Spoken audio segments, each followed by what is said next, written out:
हर हर महादेव। श्री शिवाय नमस्तुभ्यम। बैसाख माह में केवल 2 दिन शेष है। 11 मई 2025 और 12 मई 2025 को बैसाख माह सोमवार की विशेष पूर्णिमा है। यह बैसाख माह सोमवार के दिन ही समाप्त हो रहा है। इसके बाद ज्येष्ठ माह शुरू होगा, लेकिन अभी तक अगर आपने बैसाख माह का विशेष उपाय नहीं किए हैं तो इन बचे हुए 2 दिनों में और बैसाख माह के आखिरी सोमवार तक अवश्य करें। लक्ष्मी प्राप्ति, रोगों से मुक्ति, घर में समृद्धि, कर्जे से मुक्ति, भगवान शिव की कृपा प्राप्ति के लिए बैसाख माह बहुत अधिक विशेष महत्व रखता है। पहला उपाय, रात भर एक मिट्टी के पात्र में जल रखिए। सुबह उस मिट्टी के पात्र के जल को तांबे के पात्र में डालकर अपने दोनों हाथों की अंजलि में किसी भी भोलेनाथ के मंत्र ओम नमः शिवाय, श्री शिवाय नमस्तुभ्यम का मंत्र बोलते हुए अपने दोनों हाथों में लोटे को पकड़कर शिवलिंग पर जल समर्पित कीजिए। आपकी समस्त कामनाएं पूर्ण होंगी। दूसरा उपाय, बैसाख माह में एक विशेष दान किया जाता है सत्तू का। सत्तू का दान भगवान भोलेनाथ को बैसाख माह में सबसे अधिक प्रिय है। या तो आप अपने घर में सत्तू बना सकते हैं। चना, जौ और गेहूं को मिलाकर सेक कर सत्तू तैयार किया जाता है। नहीं तो आप बाज़ार से बना बनाया सत्तू लाकर भगवान को भोग लगाइए, कुछ मीठा बनाइए या सत्तू ही दान समर्पित कर सकते हैं। अगर आपने बैसाख माह में कुछ भी दान नहीं किया है, न पूजा पाठ की है, न भगवान को प्रसन्न करने के लिए, केवल आप सत्तू का दान इन बचे हुए 2 दिनों में अवश्य करिए।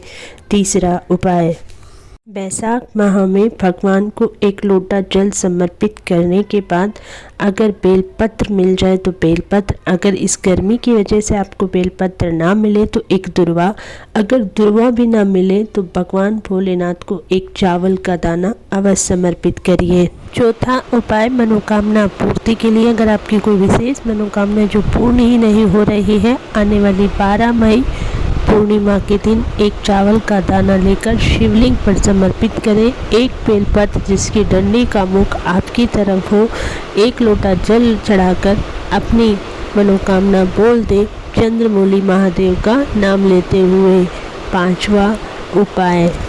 पांचवा उपाय, रोग मुक्ति के लिए आपके घर में कोई मिट्टी का बर्तन है, दिया है, उसमें रात भर जल भर कर रखकर सुबह उसे तांबे के पात्र में डालकर शिवलिंग पर चढ़ाएं अपने रोग मुक्ति के लिए। अगर कोई मिट्टी का बर्तन नहीं है तो एक तांबे के पात्र में जल भरकर उसमें एक बेलपत्र डाल लें। अगर मिट्टी का पात्र नहीं है तो एक तांबे का लोटा लें, उसमें जल भरें, एक बेलपत्र डाल दें, शिवालय पहुंचकर जल समर्पित कर दें। लोटे में जो बेलपत्र है उसको समर्पित करके थोड़ा सा जल चढ़ा हुआ शिवलिंग पर झील कर अपने घर लाएं। रोगी व्यक्ति को पिला दें, रोगी व्यक्ति बहुत जल्द ठीक हो जाएगा।